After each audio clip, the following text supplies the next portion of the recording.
Ils sont dans la course à la qualification directe. Et pour cela, il faut finir premier ou deuxième, ce qui n'est pas encore le cas. United, qui a montré que c'était une équipe de qualité, qu'ils savaient être soudés, surtout dans la difficulté. En seront-ils capables face à Wolfpack aujourd'hui pour encore une fois remonter au classement et mettre la pression à F2R et Panam All-Star qui joue juste après?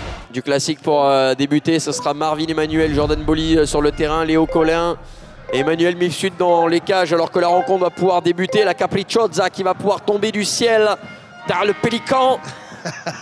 C'est parti pour cette rencontre. Premier duel avec Bolly qui le perd face à Marvin Emmanuel avec cette frappe. Et Marvin Emmanuel qui après 6 secondes de jeu inscrit peut-être le but le plus rapide de l'histoire de cette Kings League France. Ouais. Adrien Bard encore une fois qui va lever la tête avec Jordan Bolly. Jordan Bolly le contrôle pour fixer Abdrahman Touré. Jordan Bolly, il y va tout seul avec ce crochet. Ballon récupéré par Marvin Emmanuel avec le face-à-face face à Collin. Marvin Emmanuel, ça fait 2-0. On le sait. Ce garçon est à quasiment une vingtaine de buts en N3 cette saison. Et Marvin Emmanuel qui va justement se reposer sur ce dernier. À nouveau pour Marvin Emmanuel qui va prendre possession de ce ballon. Il prend de vitesse tout le monde. La frappe de la part de Marvin Emmanuel s'est repoussée. La passe est magnifique de Giliberto et c'est un triplé pour Marvin Emmanuel qui trouve à nouveau le chemin défilé dans cette rencontre. Avec le très grand numéro 10 qui a fait son apparition côté United. Attention à Pomponi, c'est bien fait. Et on va la glisser entre les jambes du gardien.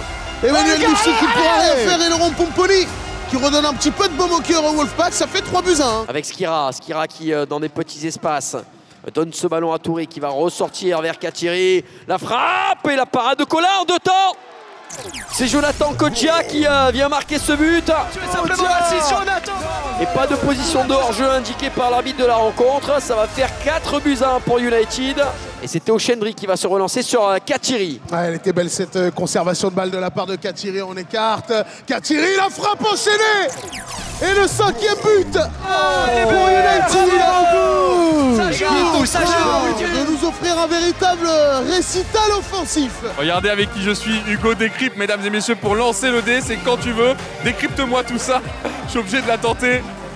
On va voir ce que le dé nous propose après ce lancer d'Hugo. Et ça va être un 3, le score maximal. Bravo à toi. En tout cas, on va le voir ce duel-là. Marvin Emmanuel et Jordan Bolly à la retombée du ballon, Oscar Le Guillou et Abderrahmane Touré, voilà, les joueurs sur le terrain. Oscar Le Guillou va probablement lâcher une roquette ici, dans le but adverse, avec Le Guillou, la frappe et le voilà. Le coup franc parfait. Il est signé Oscar Le Guillou qui permet à Wolfpack de marquer le 2e but en leur faveur.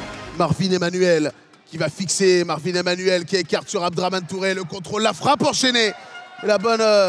parade, attention, c'est compliqué, ce ballon, et oui, plein de malice qui traîne dans cette surface de réparation. Et Marvin Emmanuel, avec beaucoup de sang-froid, vient encore une fois stat-pat dans cette rencontre. Ça commence à faire beaucoup là, quand je suis pas d'accord, mais j'aime beaucoup quand même. C'est pas le meilleur pour toi? Non. C'est quoi le meilleur? C'est difficile à dire. Attention à cette frappe qui va être contrée. On va le jouer rapidement, est-ce qu'on va profiter de la taille? Non, ce sera joué rapidement finalement avec Mourad Khalfa pour Oscar Le Guillou. Jordan Bolly, la frappe enchaînée, c'est contré. Et ça va rentrer dans les cages d'Emmanuel Mifsud qui ne pourra rien faire. Réduction du score, 6-3. Alors qu'il y aura un penalty du président pour l'équipe Wolfpack avec Adil Rami qui peut remettre son équipe sur le bon chemin et qui pourrait leur permettre de revenir à seulement 2 petits buts d'écart. Adil Rami qui s'élance face à Emmanuel Mifsud et c'est arrêté par le gardien de United.